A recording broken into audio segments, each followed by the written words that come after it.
everyone, this is Ratika Bundral from Commerce Vault। आज हम first chapter का first important topic करने वाले हैं in detail, that is agriculture sector. So guys, इसके अंदर हम पढ़ेंगे कि आफ्टर इंडिपेंडेंस दैट इज 1947 के बाद हमारा इंडियन इकोनॉमी कैसा था। तो इंडियन इकोनॉमी की बात करें तो हमारे इंडियन इकोनॉमी को एग्रेरियन इकोनॉमी भी कहा जाता है। क्या कहा जाता है?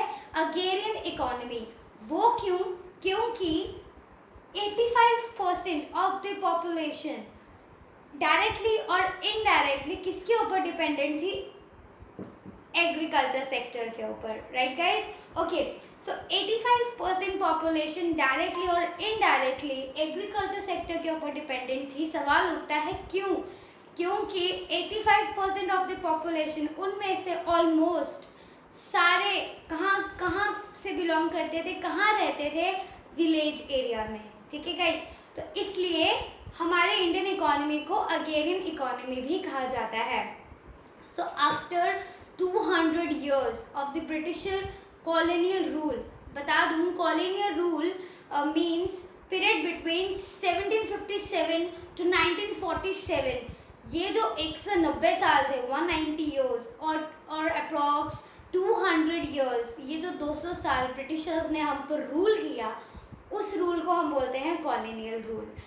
उस दौरान और इंडिपेंडेंस के बाद हमारे ब्रिटिशर्स ने हमारी इकोनॉमी को कितना बर्बाद किया, बिल्कुल लो लेवल पे ला दिया। कैसे लाया वो अब हम इसमें पढ़ेंगे। In short, exploitation of agriculture sector किस तरीके से हुआ वो हम अभी इन 5 पॉइंट्स में डिस्कस करेंगे। Okay guys, let's just get started. Number 1 point is land tenure system. Land tenure system, इसको हमने डिटेल में पढ़ना ही हमारे लिए बहुत ज़रूरी है, क्योंकि ये एग्जामिनेशन पॉइंट ऑफ व्यू से बहुत ही ज़्यादा इम्पॉर्टेंट है। मतलब आपसे ये 1 मार्क्स में भी पूछा जा सकता है, आपसे ये 3 मार्क्स में भी पूछा जा सकता है। इसलिए guys please focus, okay, specially to this topic. Okay, land tenure system, ये सिस्टम है तो पहले इसकी डेफिनेशन पढ़ लेते हैं proper. Okay, under this system ownership right of the land transferred from farmers to zamindar, that is zamindar was the nominal head of the land who collects the revenue from farmers. कुछ समझ आया? नहीं आया? कोई बात नहीं, अभी समझा देते हैं।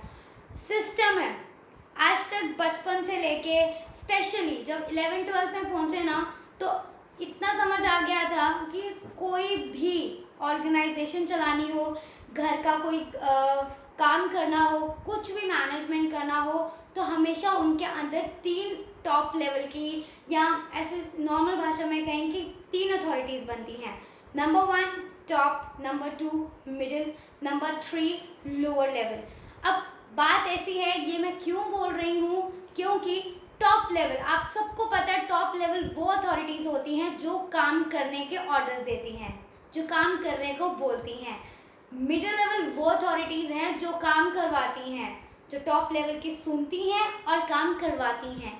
और लोअर लेवल की अथॉरिटीज़ या लोअर लेवल जो लोग होते हैं वो क्या करते हैं? वो काम को करते हैं।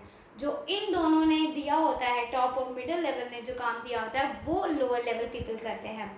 तो यहाँ पर इसको कॉन्सेप्ट की तरह समझते हैं। टॉप लेवल कौन हुए? हमारी ब्रिटिशर्स गवर्नमेंट उस टाइम की। मिडिल लेवल में कौन हुआ है? हमारे ज़मींदार। और लोअर लेवल में हमारे कौन हुए? हमारे बेचारे किसान। अब बेचारे किसान इसलिए बोला क्योंकि अब हम समझेंगे बेचारे किसान क्यों बोला। सी, ब्रिटिशर्स गवर्नमेंट ने क्या बोला ज़मींदारों को? बोला, गाइस याद रखना, ब्रिटिश गवर्नमेंट ने बोला कि मैं तुम्हें एक लैंड दूंगा, तुम उस पर काम करोगे या काम करवाओगे, उससे जितना रेवेन्यू जनरेट होगा उसका कुछ परसेंट, सपोज 10% रेवेन्यू जितना जनरेट होगा उसमें से तुम्हें 10% मुझे ला कर देना है। ज़मींदार बोलता ओके, मिल जाएगा आपको। अब ज़मींदार का काम क्या है? काम करवाना, मिडिल लेवल का, राइट?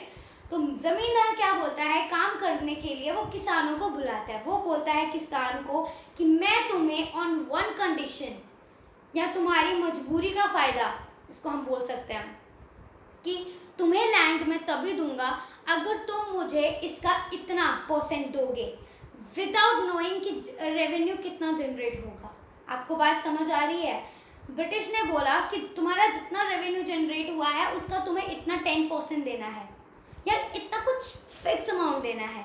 लेकिन ज़मींदार फार्मर्स को कोई फिक्स्ड अमाउंट नहीं बताता है। वो जितना मर्जी चार्ज कर सकता है और वो पहले बोल देता है कि मुझे इस ज़मीन का इतना चाहिए, चाहे उसका उतना प्रॉफिट हो या ना हो, चाहे उसका सरप्लस बचे या नहीं बचे, फार्मर्स हैज़ टू पे द अमाउंट जो ज़मींदार ने उसे बोला होता है। ठीक है गाइस? तो अब इसको अगर नॉर्मल भाषा में बात करें, सिंपल समझना हो, तो आपके पास एक लैंड का टुकड़ा है जो आपको ब्रिटिशर्स गवर्नमेंट ने ज़मींदार को दिया था और ज़मींदार ने किससे काम करवाया? किसान से। उस लैंड के टुकड़े से जितना प्रॉफिट जनरेट होगा, जितना रेवेन्यू आएगा, वो किसान का नहीं है। जिसने उगाया है वो उसका नहीं है, वो किसका है? ज़मींदार का। और ज़मींदार पहले खुद खाएगा, उसके बाद ब्रिटिशर्स गवर्नमेंट को खिलाएगा। तो इन शॉर्ट यहाँ पर राजा कौन है? हमारी ब्रिटिश गवर्नमेंट और हमारे ज़मींदार। और यहाँ पर किसान कौन है? ऑब्वियस है, फार्मर है ही किसान, इसलिए काम भी उनका वैसा ही था। यहाँ पर सबसे ज़्यादा बैंड किसकी बचती थी? किसानों की। क्योंकि अब देखो हमें ये नहीं पता कि हमारी इस सीज़न में कितनी फसल उगेगी, हमारे कितना रेवेन्यू आएगा इस लैंड से। तो इट्स नॉट इम्पॉर्टेंट कि हर साल आपका रेवेन्यू उससे ज़्यादा है जितना ज़मींदार आपसे एक्सपेक्ट करता है या जितना ज़मींदार आपको बोलता है देने के लिए। जब उससे कम आ जाती थी तो किसान को अपनी घर के कुछ सामग्री, कुछ चीज़ें, कुछ या तो किराए पर रखते थे वो, या गिरवी, there is a word called girvi, उस पर रखते थे, या फिर खुद को ही मतलब कुछ बेच के वो उस ज़मींदार को वो जो पे करना था, जो टैक्स पे करना था, वो पे करते थे। तो ये ज़्यादा बहुत ही ज़्यादा तरीके से ये जो पॉइंट है ये हमारी एग्रीकल्चर सेक्टर को एक्सप्लॉइट करता था। और ये किसने सेट किया था? ये ब्रिटिशर्स गवर्नमेंट ने अपने टाइम पर ही सेट किया था। ठीक है, okay fine. Next is commercialisation of agriculture. Commercialisation of agriculture सुनने में अच्छा लग रहा है? ओके, मीनिंग मैं बताऊंगी इसका, कमर्शलाइजेशन ऑफ एग्रीकल्चर का। पहले आप ये बताइए, क्या आपको पता है कमर्शलाइजेशन क्या होता है? ऑब्वियस गाइस, कॉमर्स के स्टूडेंट हो यार, कमर्शियल का वर्ड मीनिंग तो पता ही होगा। ओके, कमर्शलाइजेशन मतलब लेना देना करना, लेनी देनी करना नहीं, लेन देन करना, मतलब व्यापार करना, कुछ बेचना, कुछ खरीदना। ठीक है, बाइंग एंड सेलिंग एक्टिविटीज, उसको हम कमर्शलाइजेशन ऑफ एग्रीकल्चर कहते हैं। सो अब क्वेश्चन आता है कि एग्रीकल्चर से कैसे व्यापार करते थे हमारे फार्मर्स? एग्रीकल्चर से कैसे व्यापार करते थे, उन चीज़ को हमने 3 पॉइंट्स में पढ़ना है। Number 1, production of cash crops. Production सबको पता है, कैश क्रॉप्स कौन सी क्रॉप्स होती हैं? प्लीज़ फॉर गॉड सेक ये मत समझना कि वो क्रॉप जिसमें से कैश उगेगा, नो। हाँ, लेकिन वो क्रॉप जिसको उगाने से तुम्हें कैश मिलेगा। समझ आया डिफरेंस? वो क्रॉप्स नहीं जिसमें से वो जो कैश उगाएंगे, नो। वो क्रॉप्स जिसके उगने से तुम्हें कैश इन रिटर्न में मिलेगा। Okay, so this is cash crop, मतलब वैसी क्रॉप्स जिसको बेचकर तुम्हें पैसे मिलते हैं। ठीक है, वो क्रॉप्स कौन सी हुई? Cash crops. अब वो कौन सी थी? Cotton, Indigo. कॉटन सबको पता है, रुई। इंडिगो, नील। अगर नील नहीं भी पता है तो बता दूँ, वो जो हम जो वाइट शर्ट पहनते हैं ना अपने स्कूल टाइम पर, वो इतनी वाइट कैसे रहती हैं? नील के कारण, राइट? तो वहाँ पर यूज़ होता है। यस, वही नील है ये, दैट इज इंडिगो। ठीक है, तो अब सवाल ये आता है कि कैश क्रॉप्स को उगाने का क्या मतलब फ़ायदा क्या उगाने का? इसका आंसर हमें मिलेगा हमारे सेकेंड सब पॉइंट में, that is farmers were given higher prices for cash crops. मतलब ब्रिटिशर्स ने बोला कि हम किसानों को कि तुम ये कॉटन और इंडिगो उगाओ, मैं तुम्हें इसके बदले में ज़्यादा और डबल पैसे दूंगा। ह्यूमन साइकोलॉजी सेज कि जहाँ पर भी हमें ज़्यादा पैसे मिलेंगे हम वहीं पे दौड़ेंगे। अब भाई अपना खर्चा भी उठाना है, राइट। तो अब सवाल ये उठता है कि ब्रिटिशर्स हमारे फार्मर्स को ज़्यादा पैसे और डबल पैसे क्यों दे रहे थे कैश क्रॉप्स के लिए। इसका हमें मीनिंग समझ आएगा हमारे तीसरे पॉइंट में, that is Britishers use the cash crop as raw material for Britishers industry. मतलब ब्रिटिशर्स क्या करते थे, हमारे जो कैश क्रॉप्स है, मतलब हमारे जो कॉटन और जो इंडिगो है, वो यहाँ से एज अ रॉ मटेरियल, मतलब कच्चा सामान जिसको हम बोलते हैं, मतलब ऐसे ही लेके गए और अपनी होम कंट्री जो है ब्रिटेन, वहाँ पर जाकर उसको मॉडिफाई, उसको फिनिश प्रोडक्ट में कन्वर्ट करके वापस इधर लेके आए और हमें बेच दिया। इतना स्कीम लगाया गाइस, ठीक है। तो दिस इज, ये चीज़ करने के लिए उन्होंने ये दो चीज़ देखी। इसको याद करने का बेस्ट तरीका है कैश क्रॉप उगाओ। क्यों उगानी थी? क्योंकि हमें ज़्यादा पैसे मिल रहे थे, और ज़्यादा पैसे इसलिए मिल रहे थे क्योंकि जो हमारे ब्रिटिशर्स लोग हैं उनको अपनी इंडस्ट्री के लिए यहाँ से रॉ मटेरियल चाहिए था। This is all about commercialisation of agriculture. अब इस पूरे प्रोसेस में हमारी एग्रीकल्चर को कैसे एक्सप्लॉयटेशन हुआ? कहीं पर भी आपने इंडिया की तरक्की के बारे में सुना इधर? नो। यहाँ पर क्या हो रहा था, आपको बताया जा रहा था कि आपको पैसे मिलेंगे, आप ये उगाओ, लेकिन वो किसके लिए उगाओ? अपनी, उनकी जो होम ब्रिटेन कंट्री थी उनके लिए। तो इन मतलब डायरेक्टली और इनडायरेक्टली हम ये कह सकते हैं वो सिर्फ अपनी प्रॉफिट देख रहे थे। तो इसके this is also the reason कि हमारा एक्सप्लॉयटेशन इतना ज़्यादा किया गया एग्रीकल्चर सेक्टर में। अब moving on to the next point, that is low level of production and productivity. Low level समझ गए, बिल्कुल नीचे लेवल थी। अब प्रोडक्शन एंड प्रोडक्टिविटी। प्रोडक्शन क्या होता है, प्रोडक्टिविटी क्या होता है? सी, है तो दोनों सेम है, प्रोडक्शन प्रोडक्टिविटी, राइट। अब प्रोडक्शन क्या होता है कि तुम्हारे पास कितना आउटपुट आया, मतलब तुम्हारे पास एक लैंड है, उसमें से तुम्हारा आउटपुट जनरेट हो सकता है 5000, ठीक है। 5000 उसकी कैपेसिटी है, 5000 उसकी कैपेसिटी है, और तुमने आउटपुट कितना जनरेट किया उसमें से 3000। तो जो कैपेसिटी है उस लैंड की, जो 5000 जो कैपेसिटी थी, वो क्या है? हमारी प्रोडक्टिविटी, ठीक है। और आउटपुट जितना जनरेट हुआ वो क्या हुआ? हमारा प्रोडक्शन। आई होप आपको समझ आ रहा है कि लैंड है, उसकी कैपेसिटी है कि इसमें से एक सीज़न का 5000 रेवेन्यू निकल सकता है, लेकिन उसमें से कितना निकला? 4000। वो हमारा हुआ प्रोडक्शन, और प्रोडक्टिविटी कितनी थी? 5000। अब सवाल ये उठता है कि कम कम कम कम, हर जगह कम, क्यों कम?